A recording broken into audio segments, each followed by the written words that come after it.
Dear students, in the previous class, we were doing the poem In the Bazaars of Hyderabad by Sarojini Naidu, and we have completed first, second, third and fourth stanza. So today we will continue with the last stanza. But before that, let's have a brief recap of the previous class. So, in the poem In the Bazaars of Hyderabad, the poem begins with the poet questioning to the merchants about what they are selling, because she could see that the goods that are placed nicely. Why they are placed nicely? To attract the buyers. The merchants then replied that they are selling crimson. That means crimson means deep red and silver turbans, purple brocade tunics, mirror with amber frame, and daggers with handle made of jet green stone. In the second stanza, the poet, she visited the street vendors and the peddlers. Peddler means the salesman, and also the maidens, that is young girls. She went to the vendors and asked what they are weighing.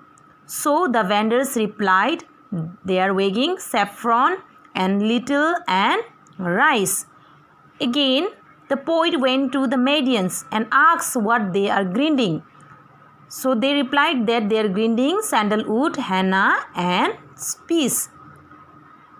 At last she went to the peddlers and she asked what they are selling.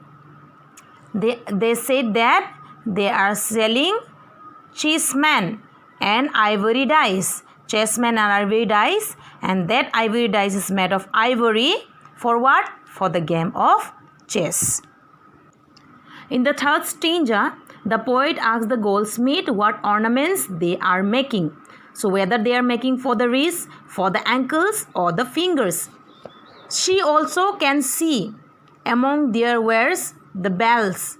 What bells? The bells that pigeons are made to wear. So she could see in the goldsmith shop, and she also can see the delicate. It was as delicate as the wing of dragonfly. Which is as delicate as the wing of dragonfly? The bells that pigeons wear. And she could see the girdles. What is girdles? Girdles are worn on the slender waist of a dancer. So she could see that in the goldsmith shop. And the sheath of gold that covered the swords of king.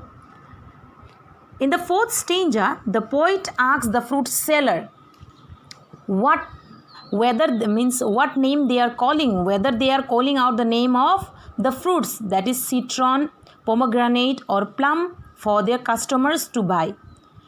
And she could also see the musicians. So she asked the musicians what are the names of the instrument, and she can identify that the instruments may be the sitar, the sarangi and the drum in the process.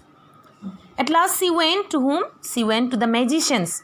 She asked the magicians what spells they are casting on the onlookers, what they are spelling to the onlookers to come. So this was a brief recap of the first to fourth stanza of the poem. So today we will continue with the last stanza. So let's do the last stanza. What do you wave, O ye flower girls, with tassels of azures and red, crowns for the brow of a bridegroom, chaplets to girland his bed, sheets of white blossoms new garnered, to perfume the sleep of the dead. So in this stanza we have seen in the second line tassels. So what do you mean by tassels? Tassel means a bunch of loose thread or cords bound at the one end and hanging free at the other, and used as an ornament for what? On curtains or clothing. And we have seen the same line azure. So what do you mean by azure? Azure means a bright sky blue color. Then next we have seen chaplets. Chaplets means wreaths or garlands that are made of what? Beads or flowers. And next we have seen in first, second, third, fourth, fifth line, you see new garnered. New garnered means recently gathered or recently collected. Children, in this stanza the poet is asking the flower girls.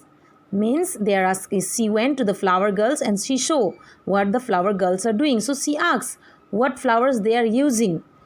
Since she could see that the flowers are blue and red in color and she does not know the name, that's why she asks. So she only see what she could see, the forms that are created by the girls, that are made by the girls.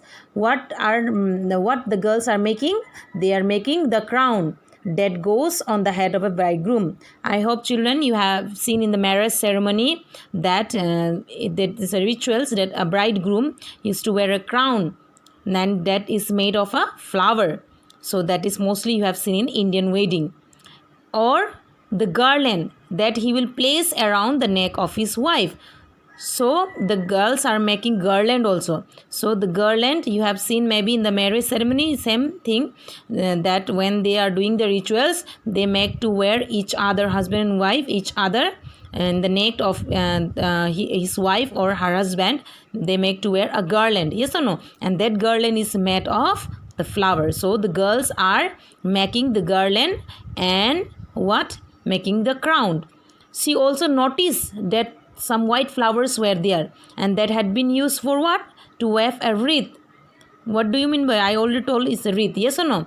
And that wreath that is placed upon the deceased at a funeral, then put upon a dead body in the funeral time. So children, I hope you are clear with this poem in the Bazaars of Hyderabad by Sarojini Naidu. So today we have completed the poem. Children, please go through the poem and word meaning. If you have any problem or any doubt regarding the poem, you can get back to me as per the time mentioned in the schedule. Thank you.